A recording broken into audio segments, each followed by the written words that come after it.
Anak saya baru pulang dari sekolah, itu anak saya langsung dikurung di luar Bunda. Kondisinya cuma pakai singlet sama pakai celana.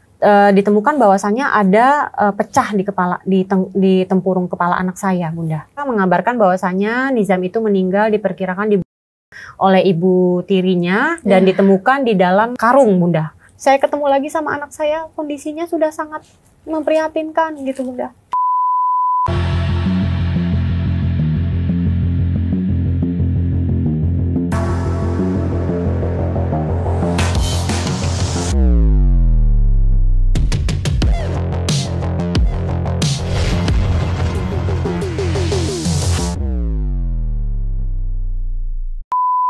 Hai guys, welcome back to Ngobrol Asik. Dan hari ini aku kedatangan mama dari almarhum Nizam, ada Mbak Ibu Tiwi. Iya. Pertama-tama saya mengucapkan turut berduka cita. Semoga keluarga yang ditinggalkan bisa diberi ketabahan, khususnya Mbak, aku manggilnya Mbak Tiwi kali ya. Iya. Mungkin Mbak Tiwi kan belakangin ini aku sampai ngeliat di explore aku tentang berita ini dan aku cukup ngikutin tentang berita ini gitu. Mungkin dari Mbak Tiwi sendiri gitu bisa menceritakan sebenarnya kronologis yang sebenarnya tuh seperti apa sih? Nah, jadi saya ini biasanya berkomunikasi sama Nizam. Nizam itu kan sudah sama papanya udah sekitar 2 tahun ya Bunda ya dari. Sorry Mbak, aku mau nanya sebelum kita ke kasusnya. Mbak Tiwi ini berarti dulu domisilinya tinggal orang Jakarta? Saya dulu selama menikah sama Papa Nizam, saya tinggal di Palembang. Oh, jadi ketemunya di Palembang? Ketemunya kita ya di Jambi, kemudian menikah, saya pindah ikut domisili sama Papa Nizam ke Palembang, Bunda. Yang orang Jambi itu? Saya. Mbak Tiwi, papanya? Papanya orang Palembang. Orang Palembang, ketemu di Jambi, akhirnya menikah terus pindah ke Palembang. Total menikah berapa tahun Mbak? Jadi sebenarnya itu saya setelah Nizam itu lahir, kami itu sudah pisah. Jadi saya langsung pisah, begitu Nizam lahir saya sudah memutuskan untuk nggak ikut lagi sama Papa Nizam.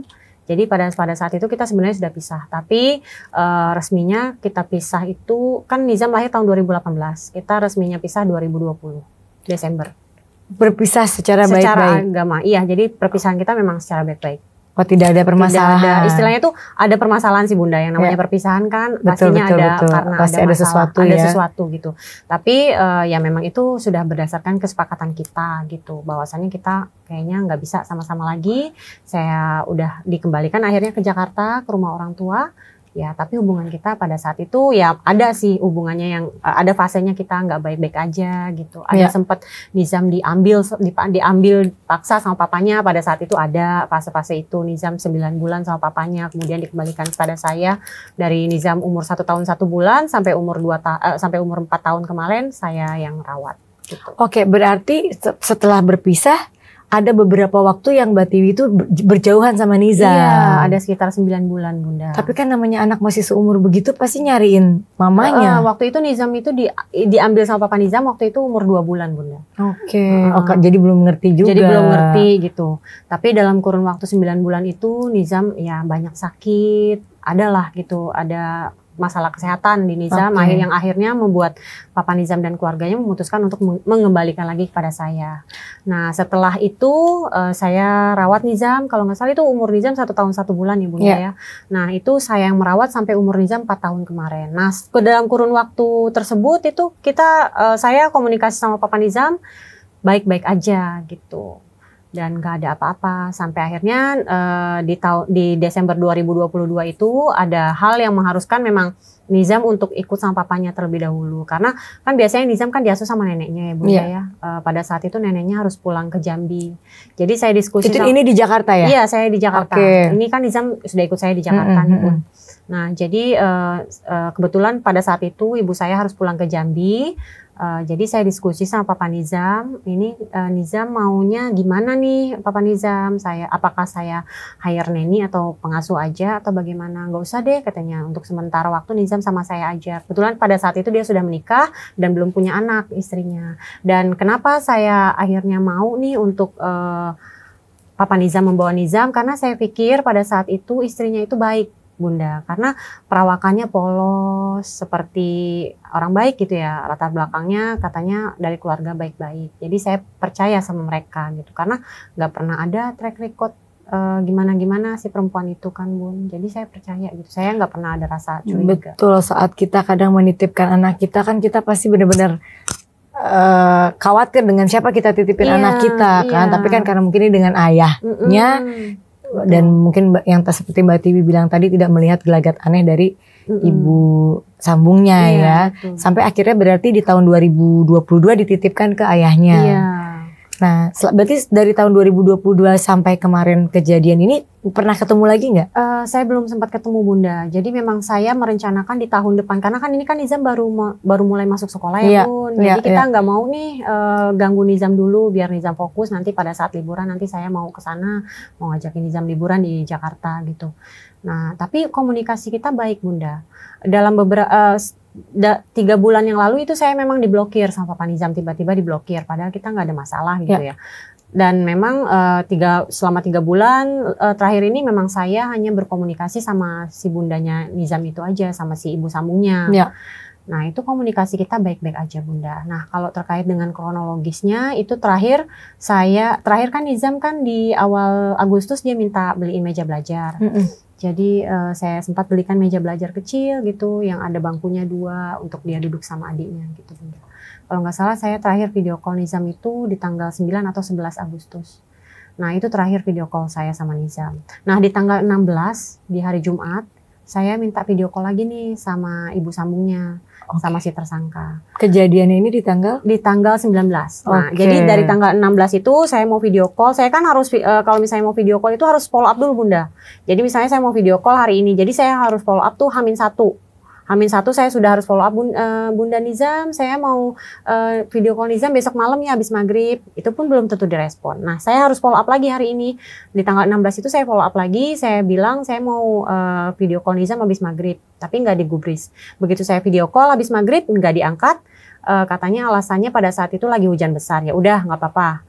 Di hari Senin di tanggal 19 itu saya video call Nizam lagi. Saya minta video call Nizam lagi nggak diangkat. Alasannya mereka lagi makan-makan sama teman-temannya Nizam abis 17-an. Ternyata setelah kita tahu nih ada kejadian seperti itu di tanggal 19 itu pada saat dia bilang anak saya lagi kumpul-kumpul makan sama temennya yang namanya Tristan, pada saat itu rupanya anak saya tuh lagi dijemur Bunda di belakang rumah. Jadi situasinya itu anak saya itu di hari Senin di tanggal 19 di jam 11 pagi jam 11 siang anak saya baru pulang dari sekolah. Itu anak saya langsung dikurung di luar Bunda. Kondisinya cuma pakai singlet sama pakai celana. Tanggal 17 itu? Tanggal 19. Tanggal 19 Agustus itu. Jadi dikurung di luar itu nggak dikasih makan, nggak dikasih minum. Kondisinya dari tanggal 19 sampai tanggal 20 itu hujan deras Bunda. Anak saya dibiarin di luar, kedinginan, kelaparan, kehujanan, ketakutan karena Nizam takut sama hujan, sama geledek gitu ya Bunda ya. Nggak dibolehin masuk Bunda sama dia. Nggak dikasih lampu di belakang. Anak saya dibiarin kehujanan berteduh di bawah talang air. Sampai tanggal 20 itu Nizam baru dibolehin masuk sama dia. Jadi 24 jam ya? Iya, dari jam 11 siang sampai jam 9 pagi besok baru dimasukin anak saya. Kondisinya Nizam sudah lemas, sudah menggigil badannya, sudah itu udah kelaparan mungkin ya Bunda ya. Bayangin aja itu sudah seharian dikurung hujan-hujanan Bunda. Terus ngelihat anak saya kondisinya lemah seperti itu, dia mandiin anak saya katanya ditendang sama dia. Ditendang anak saya tersungkur. Katanya cuma ditendang ya, tersungkur ya Bunda ya. Tapi pada saat otopsi ditemukan bahwasannya ada pecah di kepala, di tempurung kepala anak saya Bunda. Di ubun-ubunnya, pokoknya tuh tengkoraknya pecah Bunda. Ya kalau misalnya dari keterangan dia cuma didorong aja, nggak mungkin kan kepala kita tempurungnya pecah gitu. Nah ini ada pecah di tempurung kepala, ada trauma benda tumpul di situ. Nah itu saya nggak tahu anak saya diapain. Nah menurut keterangan dari dokter forensiknya diperkirakan Nizam itu sudah meninggal di tanggal 20. Nah di tanggal 20 itu kan di hari Selasa ya Bunda ya. Di hari Rabu itu kan di hari Senin itu saya sudah minta video call di tanggal 19. Tapi nggak dibolehin sama dia kan karena katanya lagi makan-makan. Nah di tanggal 21 di tanggal 21 di hari Rabu itu tiba-tiba si bundanya ini video call saya, si ibu sambungnya ini video call saya, kondisinya katanya dia lagi di Polda, dia bilang katanya Nizam itu hilang. Nizam itu dijemput orang, katanya dijemput sama orang suruhan saya, katanya itu pacar saya namanya Yogi. Sementara saya nggak pernah punya kenalan ataupun orang-orang di lingkungan saya yang punya itu, yang punya nama Yogi gitu. Dan saya juga tanya sama dia, kenapa kok bisa dikasih aja gitu? Apakah kamu yakin kamu itu sudah berkomunikasi sama orang yang benar gitu kan? Kamu kan punya nomor telepon saya, kamu punya nomor WA saya. Kenapa kamu nggak hubungi saya? Kamu kan bisa telepon ataupun video call saya untuk konfirmasi. Kenapa nggak kamu lakukan? Kenapa kamu kasih Nizam sama sembarangan orang gitu? Nah pada saat itu dia nggak bisa jawab Bunda. Akhirnya saya posting di portal berita Pontianak, portal berita manapun itu Bunda ya. Saya sudah menyertakan ciri-ciri Nizam, kemudian juga nomor telepon saya, nomor telepon Papa Nizam di tanggal 21 itu.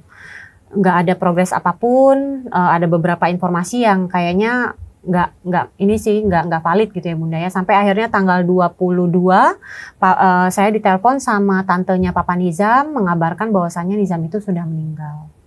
Nah, tapi nggak dikasih tahu nih sama tantenya meninggalnya itu karena apa. Kemudian beberapa menit kemudian Papa Nizam telepon saya lagi. Papa Nizam bilang kalau Nizam itu sudah meninggal. Tapi dia tidak menceritakan kepada saya kronologisnya atau meninggalnya gara-gara apa.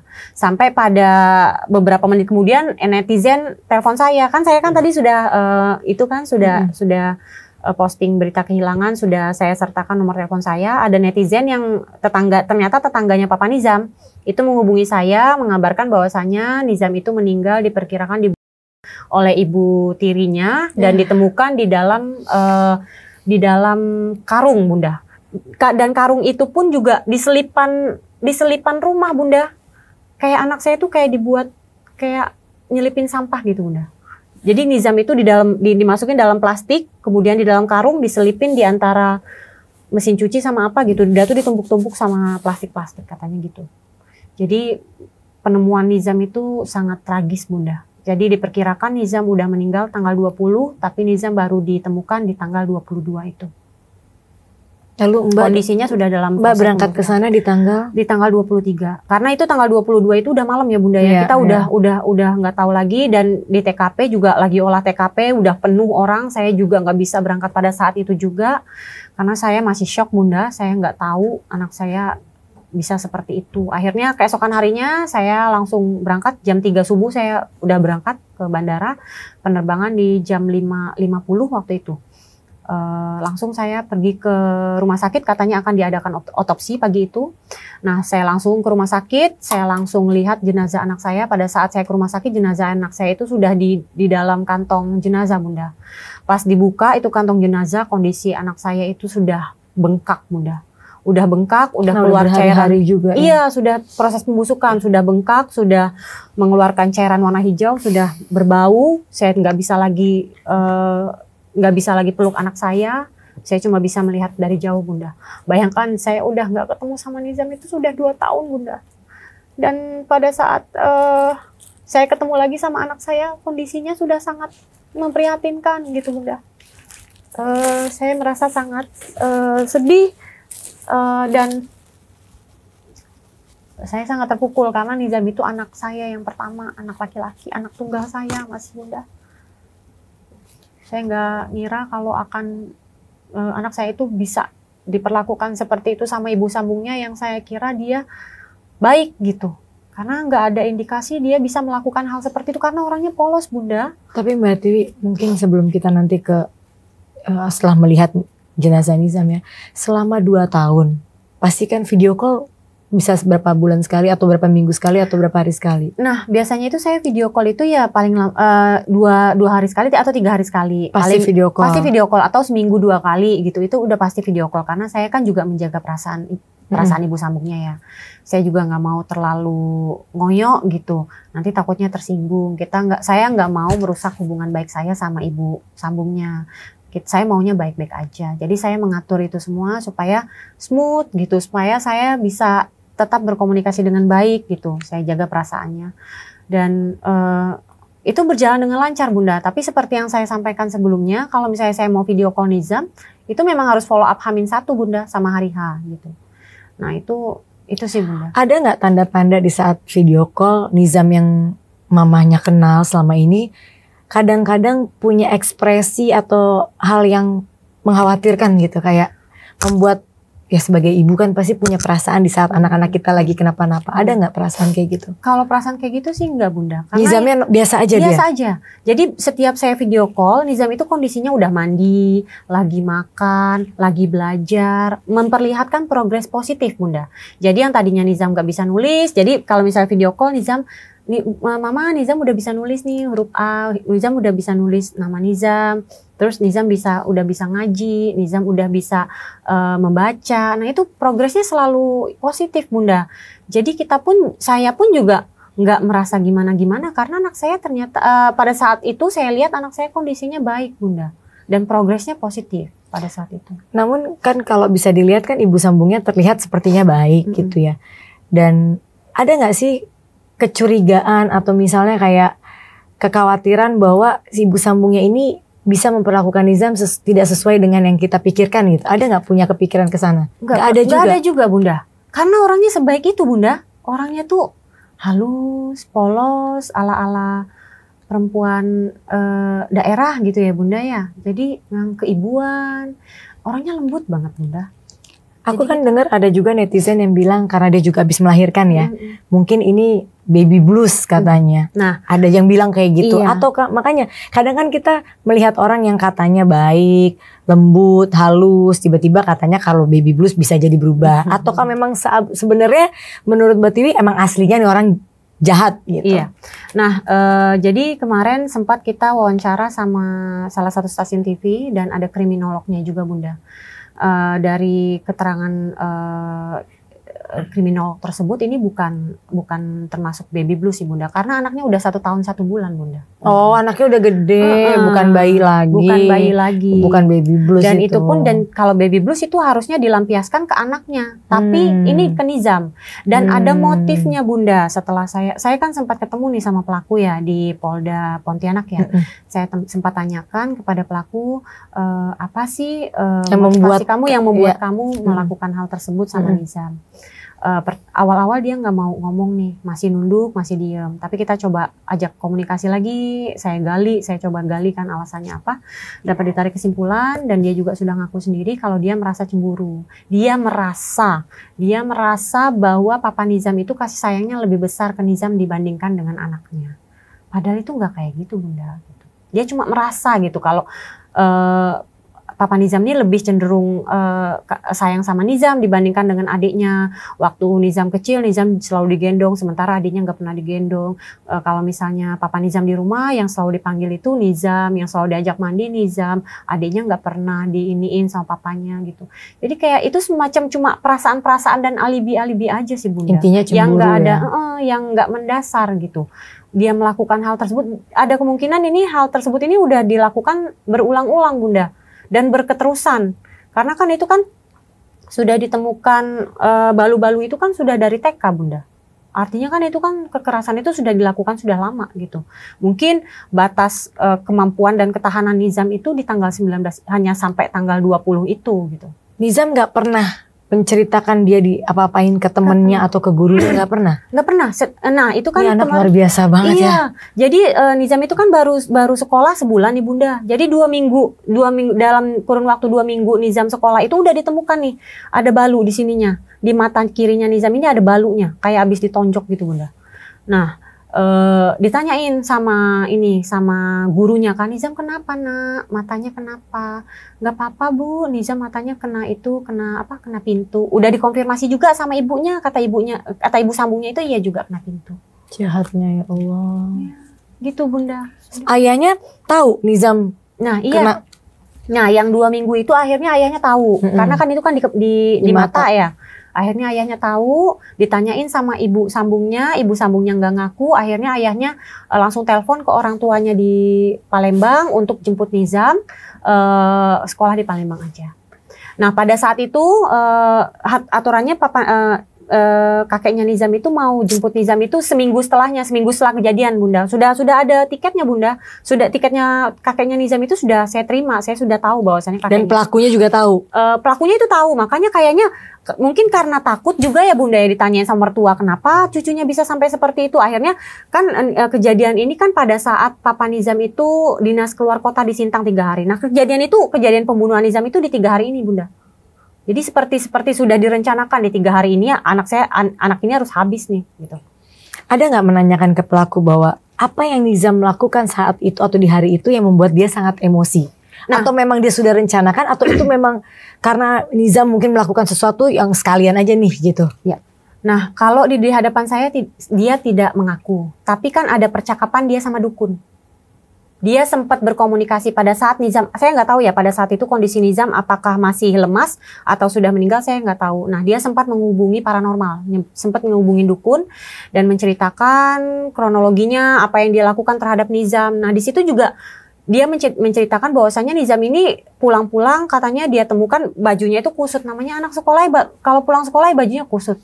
Nah dia cuma gara-gara itu dia menyiksa anak saya sampai sebegitunya sampai anak saya meninggal. Di tulisan itu dia bilang, oh ini anak bajunya kusut. Terus dia ngomong percakapan. Ada saya punya video percakapan dia sama si dukun itu, ada saya punya. Dia meninggal tuh sakit apa cak mana? Dia tuh memanglah sakit kemarin tuh kejang-kejang. Sakit apa? Epilepsi. Kejang-kejang cak itu. Terus kok? Ya. Melotot gigi ngeratak gitu ya. Terus? Nah, galak balik-balik itu tuh yuk. Memang galak cak itu ya. Terus kau bawa ke rumah sakit tidak? Nah, yang terakhir ini tidak aku bawa ke rumah sakit. Kau apa ke? Dia tuh kan balik sekolah. Di kantin tuh marah-marah. Laju aku nih ini dapat telepon dari gurunya. Atau ke dia cak itu tuh. Kesal aku nih balik sekolah dengan dia. Aku keluar ke dari rumah dari siang itu yuk. Dari jam 11 itu nah aku keluar ke dari rumah tuh. Nggak makan, nggak minum. Besoknya baru buka ke pintu. Hujan deras malam itu. Astagfirullahaladzim. Sehari semalam jadi kau keluar ke dari rumah tuh? Sehari semalam. Ya Allah tuh kau ini. Itu namanya. Juga nak mononya aku nggak tahu. Dia bakal mati cak itu. Dan saya sudah konfirmasi ke dukunnya juga. Apa sih sebenarnya yang kalian bicarakan pada waktu itu? Saya sudah punya videonya, saya konfirmasi. Apakah benar seperti ini? Benar. Apa yang kalian komunikasikan? Dia minta sama saya, minta arahan gimana ini Nizam ini kondisinya seperti ini. Tapi kata si dukun itu, oh kalau kayak gini namanya sudah pembunuhan katanya. Kamu harus segera lapor ke RT, lapor ke RW, kamu harus segera bawa ke rumah sakit untuk si Nizam ini untuk diurus lebih lanjut gitu kan. Kamu harus lapor polisi. Tapi itu tidak dilakukan sama si tersangka. Ada pembiaran di situ Bunda. Jadi si tersangka, malah dia yang masukin ke karung semua dia. Iya. Bekerja sendiri. Iya. Tapi saya nggak tahu ya ada arahan dari siapa. Yang pasti Papa Nizam itu kan ini kan kondisinya udah nyari nih. Papa Nizam udah nyari Nizam kemana-mana. Ada polisi juga udah nyari. Nah Papa Nizam itu tahu Nizam itu meninggal malahan dari mertuanya, dari ibunya si pelaku ini. Artinya kan sebelum itu kan antara si pelaku sama ibunya sudah ada komunikasi nih. Tapi kita nggak tahu nih komunikasinya apa. Itu apa yang dikatakan oleh mertuanya ke papanya saat itu? Mertua Papa Nizam ngomong sama Papa Nizam, coba dicek di belakang rumah, Nizam ada di belakang rumah di dalam karung katanya gitu. Artinya kan si pelaku itu sudah komunikasi sama ibunya. Dan ibunya nggak mau menutupi. Dan saya juga tidak tahu apa yang sebenarnya mereka komunikasikan pada saat itu. Karena kondisinya sudah tersudut Bunda. Kondisinya saat itu sudah nggak ada nggak tahu mau ngapain. Nggak tahu mau ngapain lagi. Mungkin si ibu sambungnya ini sudah tersudut ya, mau nggak mau ya itu udah ketemu mayatnya di situ, otomatis dia harus mengaku. Mbak, tapi apa yang dia katakan, kenapa maksudnya dari hasil visum gitu contohnya, apa dipukul atau apa, ada disiksa dulu atau memang cuma karena lagi lemas terus dimandiin? Ada nggak hasil visum yang lebih spesifik tentang kenapa? Saya belum tahu pasti ya Bunda ya. Yang pasti kemarin dari keterangan si tersangka itu Nizam itu cuma didorong. Tapi kenyataannya memang ada retak, ada trauma benda tumpul di ubun-ubun atau di tengkorak kepala Nizam itu sampai pecah gitu Bunda. Dan meninggalnya Nizam itu ya mungkin karena lemas itu Bunda. Karena sudah kehabisan napas, sudah dalam kondisi yang lapar, yang sesak, yang seperti itu. Dan saya juga dengar Nizam itu sempat ditendang juga sama dia. Ya bayangkan aja Bunda, kita udah lemas, udah badan sudah seperti itu, sudah kelaparan, sudah kedinginan, disepak, ditendang. Saya nggak tahu anak saya diapain sampai akhirnya kan itu ada kejadian seperti itu. Mungkin sudah sangat luar biasa sih. Sampai akhirnya Nizam gak tahan lagi. Tapi Mbak, kalau tadi ada percakapan dengan dukun itu, yang dia sampaikan ke dukunnya tuh apa? Bahwa apa yang dia lakukan? Iya. Pasti kan ada. Iya. Apa yang dia katakan? Dia bilang katanya Nizam ini pulang ke rumah, pulang ke rumah bajunya kusut. Kemudian dia kesal, akhirnya dia ngurung Nizam di belakang, nggak dikasih makan, nggak dikasih minum. Itu kronologi semuanya itu. Sampai akhirnya Nizam itu sudah dalam keadaan saya kurang tahu ya, keadaan lemas atau sudah meninggal pada saat itu. Dia minta arahan sama si dukun itu, ini gimana caranya. Terus kata dukunnya, ini sudah termasuk pembunuhan kalau kayak gini. Kamu harus segera lapor ke RT, ke RW, kamu harus segera lapor polisi, kamu harus bawa Nizam ini ke rumah sakit untuk diurus lebih lanjut gitu. Tapi arahan dukun ini tidak dilakukan ya, sama si tersangka itu. Mbak, sebagai seorang ibu gitu ya, melihat udah jauh dari anak, 2 tahun gak ketemu, lalu tiba-tiba dapat kabar udah nggak ada gitu, dengan kejadian yang dengan cara yang seperti ini gitu. Apa yang ingin Mbak perjuangkan untuk Nizam? Saya pingin anak saya dapat keadilan yang seadil-adilnya ya Bunda ya. Saya ingin, dan saya sama Papa Nizam sudah sepakat, kita akan terus berjuang untuk Nizam. Gimana caranya supaya tersangka ini mendapatkan hukuman yang seberat-beratnya sampai hukuman Bunda 340. Karena Nizam ini sudah mengalami hal seperti ini tuh sudah lama Bunda. Ada kemungkinan ya dia melakukan ini secara terencana karena ada motifnya cemburu, motifnya iri sama Nizam atau apa gitu. Seperti itu Bunda. Jadi saya harapkan Nizam bisa dapat keadilan yang seadil-adilnya gitu aja sih Bunda. Tapi melihat perkembangan kasusnya gitu Mbak ya, kan pasti juga ada polisi yang udah menangani dan lain-lain. Kira-kira motif pelaku yang sampai sejauh ini, benarkah ini berencana atau gimana? Saya belum tahu ya Bunda ya, progres lebih lanjutnya seperti apa. Tapi untuk saat ini ya masih tiga pasal itu aja yang yang diterapkan kepada si tersangka ini. Pasal penganiayaan terhadap anak, KDRT, dan ada lagi satu pasal. Masing-masing pasal itu diancam dengan hukuman 15 tahun penjara. Jadi 15 kali 3 ditambah lagi sepertiga masa tahanan karena tersangka itu orang tua Nizam, istrinya Papa Nizam. Jadi totalnya 45 atau 50 tahun lebih ya totalnya Bunda kalau diimplementasikan semuanya.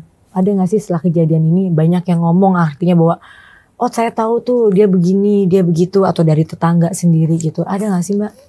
Kalau kepribadian secara personal itu saya nggak dapat info apa-apa sih sama tentang si pelaku ini ya Bunda ya. Tapi kalau dari Papa Nizam ternyata si pelaku ini banyak gadein ini sertifikat Papa Nizam gitu. Jadi selama mereka menikah, sertifikat rumah dan sertifikat mobil dan segala macamnya itu dititipkan kepada tersangka, dan dari tersangka ternyata sudah dikirimkan ke Palembang ke rumah mertua, ke rumah ibunya tersangka, dan sertifikat itu sudah digadai semua katanya gitu. Jadi kalau tanggapan dari keluarga pelaku sendiri ada nggak yang membuka komunikasi dengan saya? Tidak sama sekali Bunda. Sama sekali tidak ada iktikat baik untuk minta maaf atau komunikasi sama saya gitu ya. Nggak ada Bunda. Sampai saat ini. Sempet kecewa nggak sih Mbak dengan, maaf ya misalnya dengan sama papanya Nizam pasti. Gitu? Sempet ada rasa kecewa? Iya, saya sangat kecewa. Walaupun sebenarnya ini juga di luar sepengetahuan beliau ya, dia juga sebenarnya nggak mau ada kejadian ini karena pasti dia sayang banget sama Nizam. Tapi ada rasa kecewa yang maksudnya kayak gimana gitu? Iya, saya sangat kecewa sama Papa Nizam dan saya sampaikan itu. Saya sampaikan itu Bunda, mungkin sudah banyak ya videonya di TikTok ya Bunda ya. Saya sempat marah sama Papa Nizam. Saya sudah nitipin Nizam dan pada saat saya serahkan Nizam itu kondisinya baik, kondisinya bagus. Dan saya memberikan semua apapun yang terbaik untuk Nizam pada saat itu. Walaupun saya jauh, komunikasi saya tetap saya jaga dengan anak saya gitu. Kenapa kok bisa kecolongan Papa Nizam? Kenapa kok Nizam nggak dirawat dengan baik gitu? Lalu apa respon dari dia nggak bisa ngomong apa-apa, dia juga di luar di luar di luar pengetahuan dia katanya gitu. Karena saya kebanyakan kerjanya di luar kota, saya banyak dinas di luar kota, jadi saya sama sekali nggak tahu kalau misalnya ternyata ada seperti itu. Nah yang dia tahu itu yang terakhir itu yang luka lebam di mata kirinya Nizam itu. Itulah dia langsung telepon orang tuanya kan untuk jemput Nizam biar Nizam sekolah di Palembang aja gitu. Tapi sebelum orang tuanya datang ternyata kejadiannya udah seperti ini Bunda. Memang kan sebenarnya tempat dengan perpisahan ya, tempat terbaik buat anak adalah kan pasti dengan ibunya gitu ya. Saat itu kenapa tidak berpikir untuk pakai pengasuh aja atau gimana Mbak? Saya sempat berpikir untuk pakai pengasuh Bunda. Iya, saya sempat berpikir pakai pengasuh. Oh, sudah pernah diutarakan ya? Sudah, saya udah utarakan terhadap Papa Nizam. Ini gimana Papa Nizam? Untuk saat ini kan ibu saya udah mau pulang ke Jambi. Kemudian juga di sini saya bekerja, saya nggak bisa untuk rawat Nizam 1 kali 24 jam. Nah, apakah saya hire nanny aja, pakai pengasuh? Kata Papa Nizam, gak usah deh, biar Nizam sementara waktu sama saya aja. Toh dia kan udah punya istri dan pada saat itu belum punya anak gitu. Nah, biar nggak apa-apa sama saya aja dulu sementara. Jadi komunikasi kita dan diskusi kita itu baik-baik Bunda. Saya sudah utarakan itu. Oke. Mungkin terakhir Mbak, ya, harapan kan sekarang sudah tersangka berarti pelaku ya. Harapan dari kasus ini selain tadi minta hukuman yang seberat-beratnya gitu kan. Sekarang pasti Mbak sama suami lagi sama-sama berjuang gitu dan akan terus dikawal kasus ini sampai selesai gitu. Tapi keinginan terbesar dari Mbak untuk keadilan bagi Nizam sendiri itu apa?